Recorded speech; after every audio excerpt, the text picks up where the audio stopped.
Hey, you're here with me, Mason Crosby, and my brother Rees, and we are kicking it with the Crosbys. So, thanks for joining us again. Oh man, another week, another amazing weekend in sports. We were sitting around, we were watching these divisional rounds of the football NFL playoffs, and Oh, loved it. Loved every second. diving deep. We got to see some. I got to watch multiple eighth grade basketball games and swim meet and gymnastics meet and indoor soccer game. So it was a full weekend of sports in my house. In the watching professional and youth sports. It was a Yeah. little crazy. You got Ma- to see some of those. Yeah, Mason has 129 children, so they're pretty busy on the weekends. And yeah, gotta see some indoor soccer and some basketball. Yeah, and I tell you, I'm gonna give you a shout out. The coach for that basketball team, amazing. Who was that? Oh, that was you. Oh, Oh yeah, just stepped up. They needed a coach. Sometimes you just have to step into a role and try to dominate. At first, I'm just going to let these guys play. Next thing you know, I'm drawing up plays. I'm like, guys, we're not just going to run and gun and play this crazy game. Like, let's do some pick and rolls. structure. We had a huge, a guy that was, pretty tall and was being effective. So I'm like, let's feed him the rock. Let's get him as much, as many touches as possible. I tried to tell him to stop shooting threes because they could not make a three to save their life, but they weren't listening to that. So I just said, make it rain. Let's just make it rain out there. It turned out better than I was thinking. I'm not gonna lie. Watching the warm up, I was like, this is gonna be a riveting 10 to 12 game. But hey, it ended up being in the 30s, and It was 32 to 31. Came down to the wire. You guys won by a point, and I mean, congratulations. Round of applause. You did it. Your first basketball coaching of the year in 8th grade, and you came out with a victory. Well, yeah, coaches, we don't wear capes, but we can go out there and be Superman. Am I a hero? I think I am, but would other people say it? I don't know. But I would. I'm not worried about the applause. I'm not worried about the recognition. I'm just, I'm there for the kids. It's for the kids, and that's what it's all about. Oh my gosh. I was just being humble. Like I almost threw a chair at the ref. He had it. I called an illegal timeout. Should have gotten a tech, but that's a violation. Yeah, I know. It was sloppy, but hey, you got the job done at the end of the day. Hey, we only have 5 players too. We that had was 0 great. subs. That was Nolan, great. my son, almost fouled out again. He was riding 4 fouls with 5 minutes left in the game. I'm like, oh gosh, yeah, we're gonna be playing a man or two down at some point here, and just get. I thought I was gonna have to go in and just you hand the ref the birth certificate, just I am 12, yeah, crown, exactly, written on from there, the bench warmers. Yeah, exactly. But hey, you have I'm a 12. beard. It's like, I'm 12. He's drinking a beer right now. What's going on? All right. Well, hey, let's jump into this right away. We'll head down this path real quick because you talked about amazing coaches. And the coaching carousel has started. Did I? Okay. You referenced.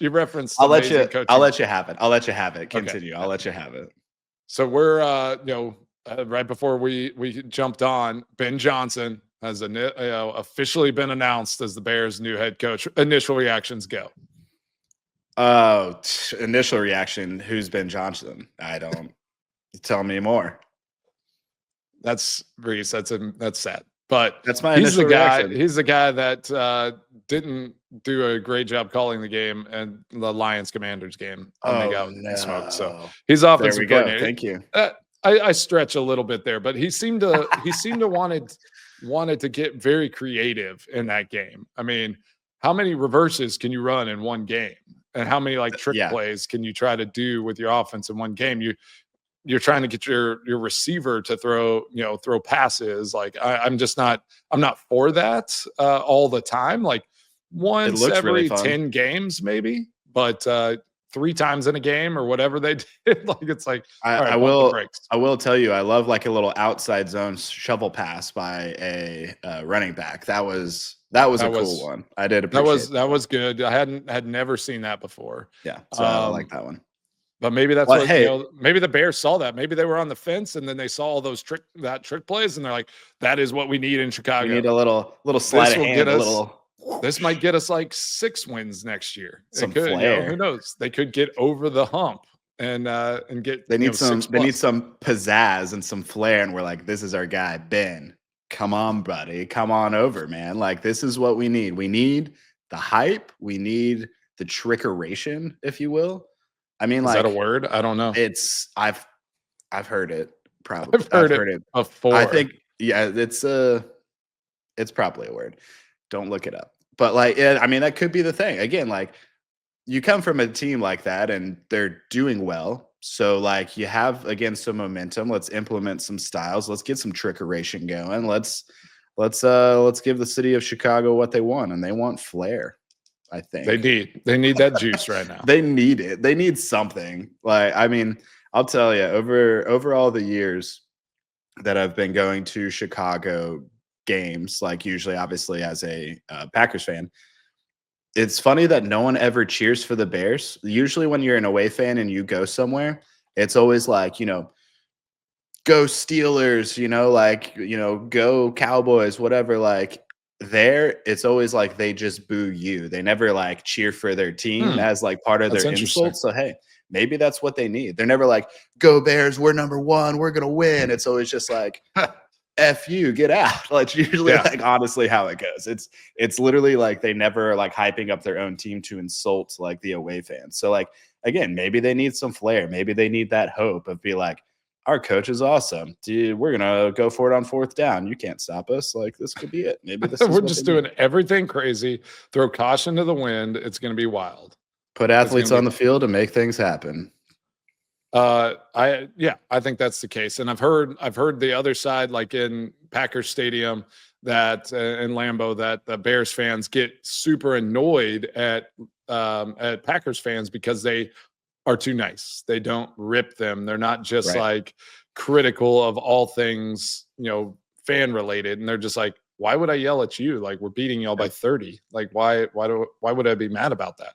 The last time I went to Bears Packers at Chicago, it was, the Bears were winning by like 2 touchdowns, or it was like 10 points, I think. And then Bears had a bad drive. Everyone booed. And I looked at my friend and I was like, you guys are about to lose. Like, and the Bears lost the game. Like, they turn on them quick. So, hopefully they do give him a chance, because the NFC North is looking great. It would nice to have all 4 teams being incredibly competitive. So, in a small way, you can slightly root for the Bears just to make it a little more exciting for everybody when that game rolls around. Which, hey, the Packers Bears games this year were exciting. So this is okay. So just Rees, if you apparently have been hiding under a rock, but this Ben Johnson hire it's a big deal for the Bears. Like, I feel like he literally probably had choice of all the teams that that interviewed him. He's kind of top of the list. And so that, they have to be excited about that. They need something to be excited about. And I think this is the start for them. This is the start of at least excitement. We'll see if the product on the field happens to go that way. Always. Because he has, again, there's still some uncertainty. Great offensive coordinator, has done a good job with Dan Campbell there at the Lions, but you get off on your own and you're running the whole thing. Yeah. How's that going to look? So only time will tell. As they say in the soccer world, a lot of questions. They're asking questions. They're asking a lot of questions. I wish that like Premier League announcers could announce a football game sometime. Because it's just like it's like poetry in motion. Like, listening to a few of the announcers in the Premier League. If you have never watched a game and you're not into soccer, just go and watch, just for the pure like beauty of their announcing. Like, it's the flow. Some of the announcers are just amazing. And they always say that. I love whenever they send a cross in, or they're taking shots and they're like, they're asking questions. And I'm like, wait, they just shot what? But it makes sense to you whenever they say it. So this is a good segue to the NFL playoffs. obviously we needed to touch on Ben Johnson getting the Bears head coach, but let's jump into the playoffs and let's talk about some of these games over the weekend. It was divisional round, Saturday, a little bit of a dud, as far as the games. Interesting. I have a little tidbit for you, and I'll tell you in a sec. But tidbit, oh yeah, I can't wait. And then Sunday, I thought those were just excellent ball games. They were fun to watch. Came down to really tight games, really good matchups. So let's start with the Texans and Chiefs game on Saturday.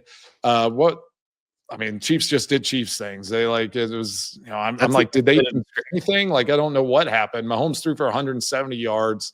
Pacheco had 17 yards, rushing. Like, did anyone catch or run the ball on their team, and they still end up finding a way to win?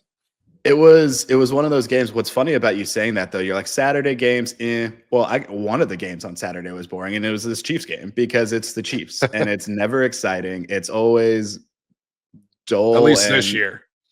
Yeah, this year, exactly. Usually they're offensively dynamic, and it's just like crazy. But what's really funny is what you start to notice just talking to people or even social media or whatever is they've turned now into like the Tom Brady Patriots in a way, as to where we're just sick of you. Like, everyone's just sick of it. Everyone's done with the Chiefs and it all being quote unquote rigged and all this stuff. And it's just one of those things. Like, I think everyone is actively rooting against them, and then they just keep winning because they have talent and are good. And they are so just detailed discipline. Their situational ball is better than anyone's. Again, they even executed a safety at the end of the game, which is scrutinized and all that. So but here's the thing, Reese, here's my tidbit, and here's my little fun fact. I actually did win my pick on the Mason Crosby radio show, there in Milwaukee, because when we locked in the picks, it was 8.5 points. So I was still okay.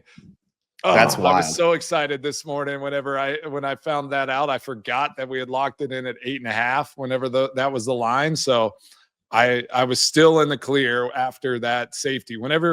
So I turned it off and I asked Nolan, I'm like, oh man, all right, what was the final? It was like 23-12. And I was like, yes, all right. I covered the thing. And he's like, and then I checked the score and just kind of want to see that. I was like, 23-4. What the?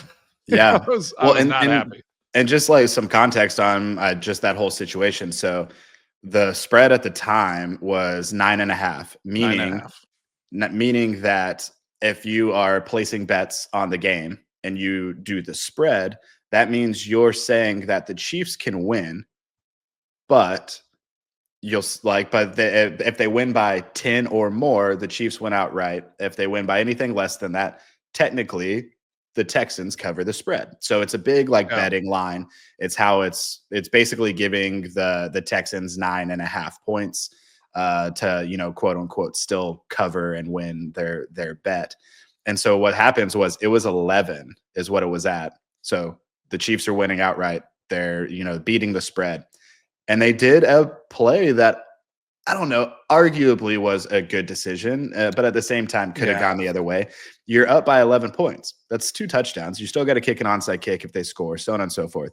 But instead, I actually even said it before it happened. I was like, a move here is to snap it to the punter and have him run out of the back of the end zone and waste as much time as he can. Not whenever the onside now is like a 0.0001% chance of getting like it doesn't make any sense. So anyways, they snap it to the punter. He runs backwards and kind of runs around for a split second, then goes out of bounds for a safety to make it 9. And so it's just pretty wild how Vegas always seems to know the exact number what's going to happen. Okay, and then Taylor Swift was there. So and now apparently she's excellent friends with Caitlin Clark. I don't know how that happened, but now she's in the suite getting a lot of airtime, like just a random back and forth. I would love to have them on and talk about how they became friends, how this all came to be.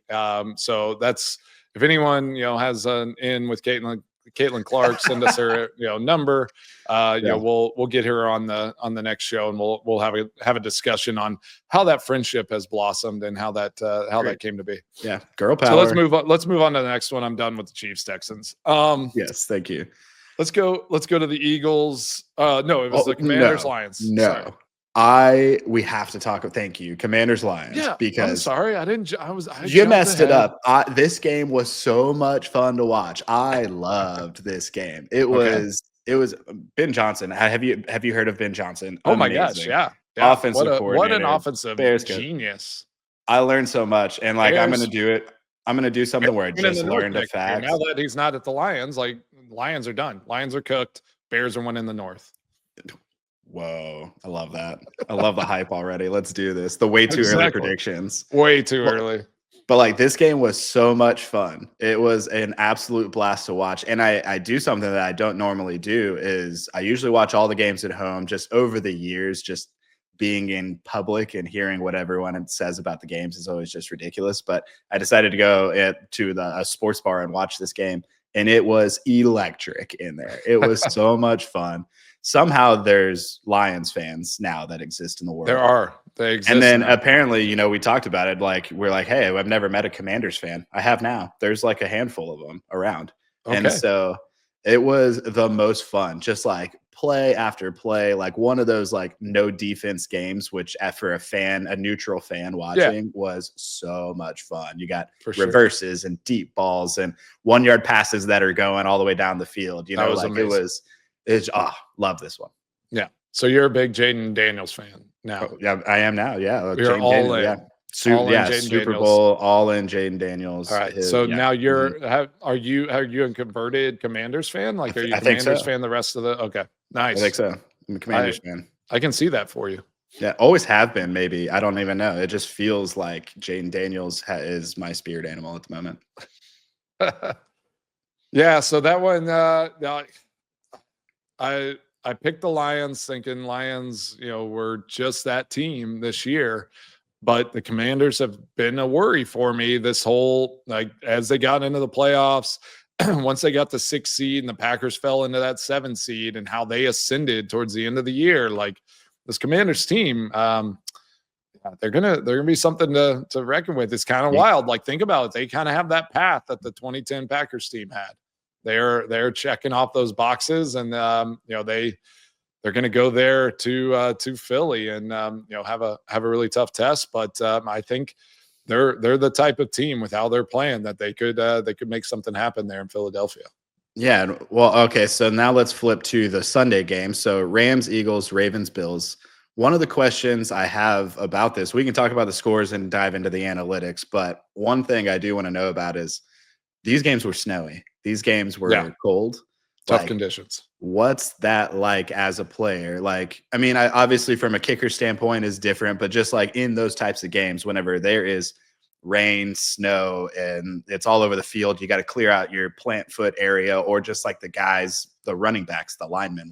What are these snow games like? Do they change everything? Do they change your mindset? What happens? Do you just have to pretend it doesn't exist?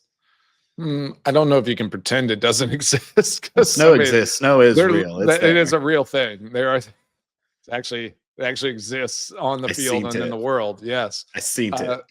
So that's why I wore 2 separate cleats. If you need to go back, listen to our previous episode where I did a cleat demonstration, and I wore a football cleat on my left foot because Lambeau, because of Soldier Field, all these fields are just different. They all interact with that plant a little differently. So I always stuck with that football cleat just because I could go to a 7 stud if I needed to, which 7 stud is a screw in, and you can change the length of each one of those, screw in cleats on that shoe. So I would just do that and got comfortable with that, which I didn't do in college. I wore the same 2 cleats in college. So once I got to the NFL, I was just like, man, all these surfaces are different. I need something consistent that I can trust all the time. So in that case, so the first game we're gonna talk about is that Eagles Rams game, and it starts snowing pretty heavy in the second half, and Yeah. you see them trying to clear little patches, to get their footing and make sure the path to the ball, because everyone's like, oh, if you clear the plant spot, you're fine. But I've been in those games where all of a sudden you have this ice ball caked to the the back four cleats in your on your plant foot, and you're just like, I'm going to fall on my butt, like it's going to be awful. So I'd take something out there. A holder would have a towel that I'd like try to swipe my shoes off with. We'd clear a path. So you just try to clear a path from where your steps were to the ball. And that first game we saw, like, Jake Elliott he's such a good kicker. He's done such an amazing job for a long time, but he's in a little bit of a funk right now. He's missed 3 extra points in the playoffs. Tough. Yeah. His long field goals have been, pretty hit or miss, actually more miss this year than makes. And, don't want to ever say anything about kickers and like there's, what they're going through really, and like dog on them. But, that's going to be something to watch, especially in this next game. They're going to be playing back in Philly. Conditions could be bad again. So he's definitely one of those that we're going to watch, going into this next game in that kicking realm of, can he, find his way, back to the form that he's shown in the past, and just kind of get through that. And then you go to that Buffalo Ravens game. Yeah. And turf is a whole different animal. I was going to ask that. So like grass, it was like snow, playing on concrete. Snow. Yeah. You could see it was crazy. There were times to where like someone would drop the ball, and when it would hit the ground, it wouldn't like bounce. It would still like skip, like the ball like angle sliding. would change. It would just slide. It was like sliding across. It was crazy to see, just because, again, like you said too, the first quarter to the fourth quarter of the Rams-Eagles game, it was completely different. It might as well have been 3 months later. It was wild looking. And then the Bills at least like slowed down a little bit, but it looked absolutely brutal for everybody, and probably the most brutal for Andrews, the tight end. So I know we got to talk about it. He's such a great player. Yeah, has done it so well, and he's the anchor of that offense. I mean, he is the guy that obviously he's the guy. Yeah. Lamar Jackson goes to him when they need a big play, and first off, the drop he had was bad early. Yeah. And then he fumbles the ball. He fumbles it. He gets the first down, and they showed it, and he caught it like behind the linebacker, and like everybody, all he has to do is drop step and like get downfield. Like usually you feel like tight ends, that's what they want to do, is like they catch it and they just want to turn, make contact, get what they can. He decides to go like across the field laterally, gets the ball punched out. You could tell he's like looking at his hands. It's almost like, what is going on? It's like the little giants saying, I wash you, I clean you. You let me down. It's he could have been that stick him. Yeah. Just with the chest running. It's like, hey, you know what they say? It could have been the last game of the season. Can't hold anything back now. He's making I guess play. he was. I don't know. I don't know what he saw there, but I guess he was going to run out around that guy. Or, I mean, he didn't even like try to go around him. He kind of is like, I'll run through the side of him, and then it just. And sometimes he's been in big games, all that. So it's like, it's not like it was too big for him, but he changed gloves multiple times. He just could not get comfortable. But that says so much though about the conditions that they were playing in. I mean, the ball was slick. Lamar had that fumble. Like those can affect the game. I thought the Ravens still they're a great team, just to be in that with some of the things that were going on for them. And then that 2-point conversion, we talked about it on my radio show, and it was like, for a player like that, I know his pain, because like you make a field goal at the end of a game, and it's like, you won the game. And I'm like, that was like my only field goal in the game. I mean, I won it. Like I came on at the end and kicked the point. I got the points to win the game, but I don't think I over there won for that three. game. Yeah. Stood over there for 3 hours and then made that one field goal. But I'll take it. I'll take the credit. It's like my coaching career. I'll take it. I'll take all the credit. And then when it turns, though, it's like, that other thing happened, or that other thing happened. You can always find it, but and so it's like you miss a field goal in the second quarter, and then you kick a game winner. It's like you won the game. It's similar, I guess. This situation is a very direct correlation to an experience that kickers feel like on a knife's edge all the time, right? Like where it's like this was a moment to tie the game. Like this is a chip shot situation, ball's in his lap, and he just can't get the handle. It's like just fall on your back and just like roll into the end zone. Like it seems easier said than done, but for a player of his quality, that one we were all surprised. Lamar's eyes, you could see it. He's just like, what just happened? And then to see again, then the reaction of like Josh Allen on the bench jumping up, arms up, like, oh my God, like everyone was shocked. And even I was, again, as a neutral viewer, did I care really who won that game? Honestly, no. But like watching it, I was bummed. I really was. I was just like, no, because I understand what, to an extent, what he's feeling, like obviously with being around y'all for all these years after certain games, you can just see it. Like, and it was devastating. But Bills an amazing would have had plenty of time. They let's be real, they would have probably driven down and won that game still. But that's fair. That's kind of always I'm like, that's always another thing, right? Yeah. But there's plenty of time. You have Josh Allen, that team is really good. They're probably going to drive down. But right, neither here or there. Like that is like the situation ended how it was. Did that game for you live up to the hype that was around it? Like all the stuff. I mean, that game was awesome. It was tension filled. It was exciting. It was everything that we hoped, I think, like as a fan base, hoped that would be. And so we got everything out of it. I do think, honestly, the only other better thing would be is if they tied and then Josh Allen drove it down and got his team in a position to win, because then that takes Josh Allen to a whole nother level even there. But now they have to go through the Chiefs again.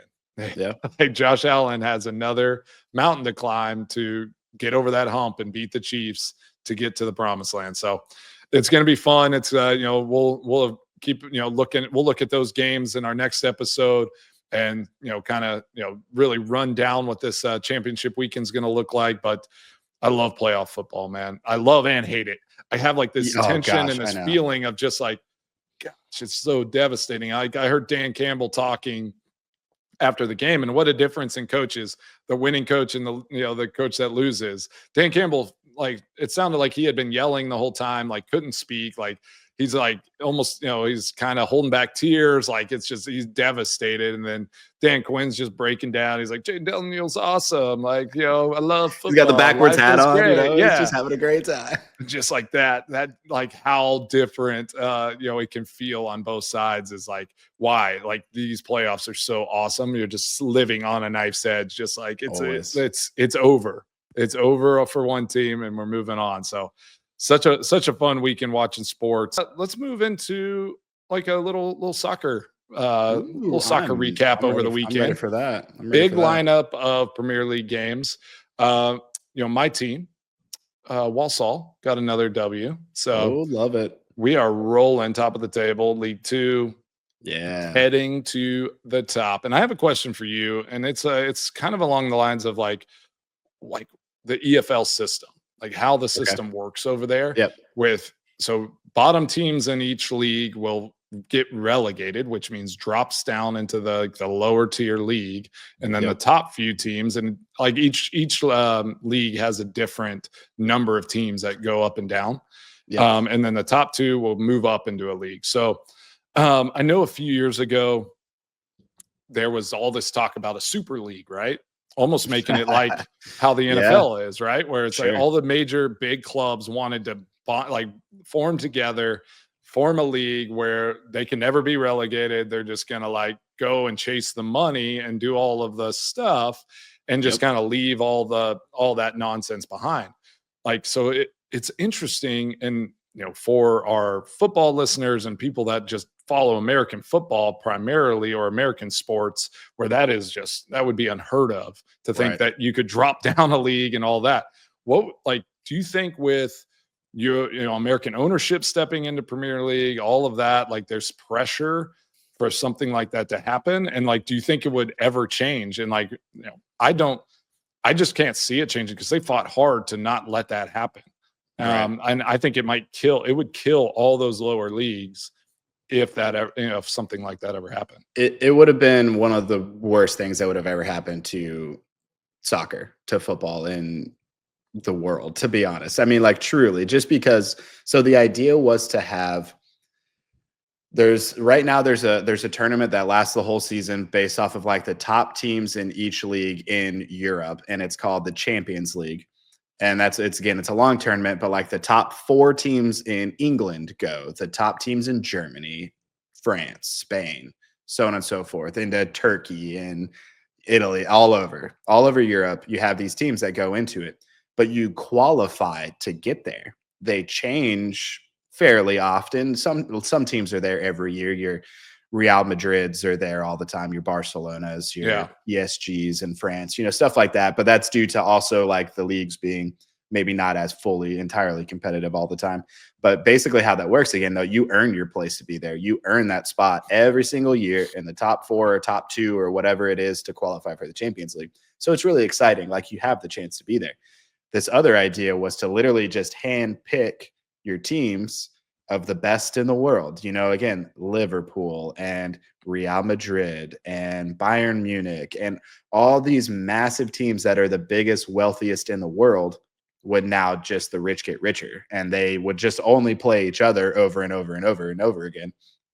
So it loses the excitement. It loses the fan control of their team as well. And that was the big thing, was like, now my team will never get to that point because it's just an exclusive club that's never going to change. So like in a way, it's almost like I don't even know what to compare it to. It would be like having the conference championship of each college football division just playing each other all the time. But it's always Georgia and Alabama and Texas and Oregon, and it never changes. So like having an SMU in there, having a Clemson, it is more like State, probably the college happen. football scene Closer in to like international soccer, like where there's different levels of quality within like professional sports. Because I feel like professional sports, like NFL at least, does ebb and flow of who's the best team and who's the worst team. Obviously, like there's Chiefs that stay around, but like at the same time the Commanders are in the AFC Championship. Like that, who would have ever thought? So it takes that away. It takes that excitement. So that would have been a horrible decision to have that. They scrapped it. It was real close. A lot of teams signed on the dotted line. Like, yeah, we're in. Like, well, there was so much money that was going to be involved. Yeah.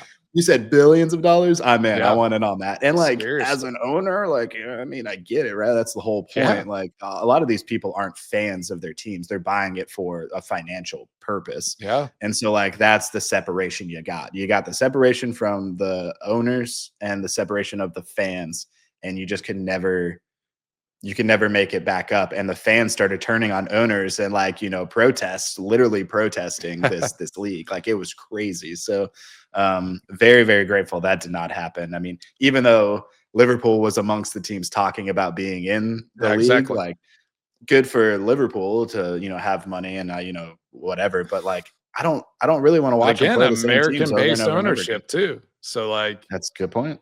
Is there some push there to try to like, go and, do the professional leagues in the US where it's like, it is all run by you. You're going to make the rules, make the money, do all the stuff because, we're seeing it now. And I think that's going to be something I want to talk about in a later episode, just kind of almost a deep dive once the football, the playoffs are done, of why like the Man City has all these, lawsuits and all this, these violations on the docket. Everton had an issue, last year and got, docked points in the league. So we'll talk about that at a later time. So you mentioned Liverpool. Give us the Liverpool update from the weekend. They played Brentford away, correct? And got a classy win in extra time. Oh, it was a scrappy win is what it was. It was crazy just because, like normal soccer game, you're going to have 10 shots, up to 20, potentially stuff like that. Liverpool had 37 shots. It was like the most recorded in a game since the mid to early 2000s. So 37 shots. And like, that's they possess the ball 61% of the time. Like, just absolute domination. But that's just how soccer goes sometimes. Like I can't tell you growing up how many times you play and you shoot 37 times and then you lose 1-0, Yeah. stuff like that. Yeah. But it comes down to the 90th minute, which is the end of normal time into extra time.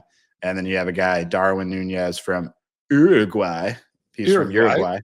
And he comes in there and he scores twice in extra time and Liverpool wins 2-0. So if you just look at it and it's 2-0, Liverpool, normal, standard. Yeah, great win. But when you look at when it happened and how it happened, it's absolutely crazy. Like Darwin Nunez is a very expensive player who had a lot of hype and he's just been struggling. Like it's been one of those things, you have these slumps that people get in, and he was in one. And then he hopefully comes out of it with what they call a brace when he scores 2 goals. And it was an amazing opportunity for him to get some confidence back. A great win by Liverpool to increase their lead in the Premier League. And then you have Arsenal dropping points with a tie, like everything. It's just always good to see those teams right underneath you, struggle whenever your team Let's hit on teams that are laying an egg right now in the Premier League. We got to look at Manchester United. They're in the dumps. Their coach even said it might be the worst Manchester United team ever, which is wild to come from a coach. I can't imagine like a coach saying that. Like, yeah. Because he was probably in the locker room like, hey, it was a tough one out there. It was hard, but and then at the press he's like, this is the worst team I've ever coached. This is the worst. Not even the worst team I've coached. It's the worst team in the club's history. That's in club's history. I don't know what they're almost in the lowest spot I think they've ever been. So well, the lowest finish they've ever finished at the end of the season I think is 7th, and right now they're in 13th or 14th place. Yeah, out of 20, by the way. I would just like to point that out. So. And then we were talking about Men in Blazers this weekend, and they're Everton fans, and Raj is an Everton fan, big Everton fan. He's a Bears fan too, right? It's a tough go for Raj. He's got did he choose that life, or did he was that thrust upon him? I mean, born into the Everton life. How he got to be a Bears fan, I don't know, but it's just what a tough go. He's probably excited about the Ben Johnson hire. Like it'll be interesting to see how he reacts to that. But and then Everton goes and beat Tottenham though. Oh, those two teams are in like what 15th and 16th place or 14th, 15th place. Like they're battling at the bottom. And to think like a Tottenham Hotspurs team, the huge club in Europe, is like kind of towards the bottom of the table is ridiculous. It's one of those like running jokes that Tottenham, like they just can't win when they need to. It's something funny about them is like the interesting fact. But like Everton goes up 3-0, which the fact that Everton can score 3 goals on anybody is crazy. And then it ended up being 3-2. And it's bad whenever the Tottenham fans after the game are literally going to their traveling supporters because they played at Everton and are like apologizing to the fans. Like you literally see like one of their players come up and he's like, he like puts it on his chest, like his hands on his chest and then up. And he's like, I'm sorry. Like our bad. Like I'm sorry. We messed up. We lost. That's on us. Like, we're sorry. Like that doesn't happen very often. You guys are struggling whenever you go away to a struggling team. And right now, they're in 15th place and Everton is in 16th place. Like right their now, fan bases are, but that's like, again, like you said, the ownership in those teams, like the fans, like you grow up, you are like, it is right in your town. Like that is who you are cheering for. That is your team. And there's just this diehard allegiance. And I think whenever when you sign on to a club, a lot of these guys have like come up through their academies as kids. And like, so when you are there, it literally is. They probably feel the responsibility to apologize for a poor performance, which is so unique. So I was looking at this weekend. We didn't talk about it, but I was like looking top 10 like most popular sports in the world. Okay. And soccer is always at the top. Also known as football. The sport has over 3.5 billion fans worldwide. It's crazy. Oh yeah, it's the international sport. That's always my argument. You know what number 2 is? Cricket. Yeah, exactly. Yeah, No way. Exactly. I was going, that was going to be top 3, but I was like, let's just go a random one. Cricket. Field hockey is actually extremely popular worldwide. That's shocking. Yeah. I do like to watch it during the Olympics. That's always fun. Yeah. So like it is wild. Like if you think about it, we get so enamored and like we're so locked into American football and its popularity in the States, and like it is our national game, right? Us being Like from Texas, even like yeah. that's the number one, Yeah. like we're But Texas high it's school not football. even worldwide, like usually considered in like the top 10. Like as Oh far yeah, as I like mean, world game. and that's why I think it's so And that's why interesting. they're Like going to Europe. That's why they're it's trying to exactly. go.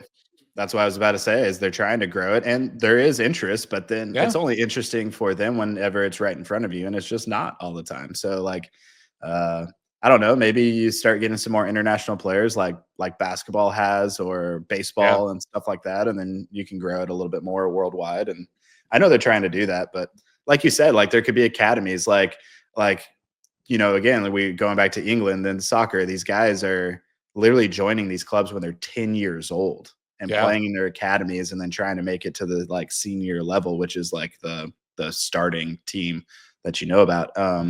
And yeah, it's crazy. And like, hey, maybe that's something that football can do in other countries as well. Like, start training players to be running backs. Who knows? They are. I mean, over in England, whenever we played international again, when we played at Tottenham's stadium there, Oh yeah.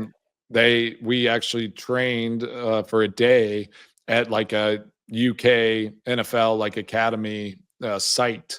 And so like they had a, kind of a building set up with the weight room and all the stuff and a football field. And they are trying to, from like grassroots, like grow the game with youth in those countries. And I think it's such a smart idea, because that's obviously how it's going to go. You're not going to break like somebody that's, and like get a fan base, for, the 50, 60-year-olds that only have known and love soccer. You have to start at that youth level. And so it'll be interesting to see as time goes on, if the game of football, but it's, somebody can toss a ball down and you can just kick it against the wall and do all that. Like football takes organization and like, all this stuff. So it's not something you can do by yourself. Like in soccer, you can play by yourself. Like football, no. Yeah. So yeah, it'll be interesting to see if if that game, if American football keeps taking root in other countries around the world. But we are running close to time here, and I think it's time to. I want to go back and I want to ask, because I'm still perplexed at your concept of rom-com. So we've been doing some movie rundowns, and I'm gonna keep on this pace because we love movies in our house. We always have, and so I want to ask you if you've reconsidered or thought about what a rom-com is, and like, is there a definition for you? And do you have any new rom-com movies that that you enjoy? I think that you would consider? My definition, if there is any romantic aspect between two people, I'm like, that's romance. And then if you laugh, then there's comedy involved, and if I laugh while watching, rom-com. Is there a ratio to you? Is it like is it 50-50, 70-30? Like what's your rom-to-com ratio here? Yeah. I think there has to be a ratio of, and the romance can't be like dramatic. Like it can't be too much drama. It has to be kind of light and fun. Is Sleepless in Seattle a rom-com, or is it just a rom? It's more of a romantic, like dramatic movie. Like I don't find drom-com. A rom-drom. Rom-drom. Yeah, we started saying that because like you. So rom-drom, no com. And I think you prefer like ron-coms, like raunchy comedies. I think you miss com-rons. Your com-ron. Like com-roms. So is it how you say it gives like the percentage and definition? So if it's like more comedy, but there's like, oh, somebody's in a relationship, that's a com-rom. I think so. Okay. I think if there's com with some rom in there, like I Love You Man, that's a rom-com. It's a com-rom, is what it is. That's true. It's almost like a com-rom because like there's guy love in there between two best friends. You know? Like he's I love you man is he makes the best friend, but it's a story of him getting married and going through that process. So like amazing, like Yeah. Kamram Ram. Kamram bud, Kamram friend. I don't like know. when they like Friends. slip the like romantic aspect in there like subtly. I'm more of the calm with the little Just like a little underlying romance. Okay. Yeah. Well, hey, we're not going to do any movie pick like kind of picks on categories today and like actors. We'll save that for the next episode. So, I'm ready for that. but I did want to get back into some definition of what like movies, rom-coms, I liked what we had there, Reese's rom-com corner. Let's do it. So those are things that I love talking about, and we could go on for 35 minutes on this. So we'll spare you that, but we want to hear. So listen, subscribe, go on to the Odyssey app or wherever you get your podcasts. We're on YouTube, so you can see our wonderful faces and laugh alongside of us and get educated on some of our things that we love about football and soccer. So jump on, listen, subscribe. We need to get some subscribers. We're going to be doing some giveaways in the coming weeks. And it's going to be attached to you listening and subscribing. So really enjoyed the show. Thanks for jumping on. Rees, we'll talk to you on Thursday.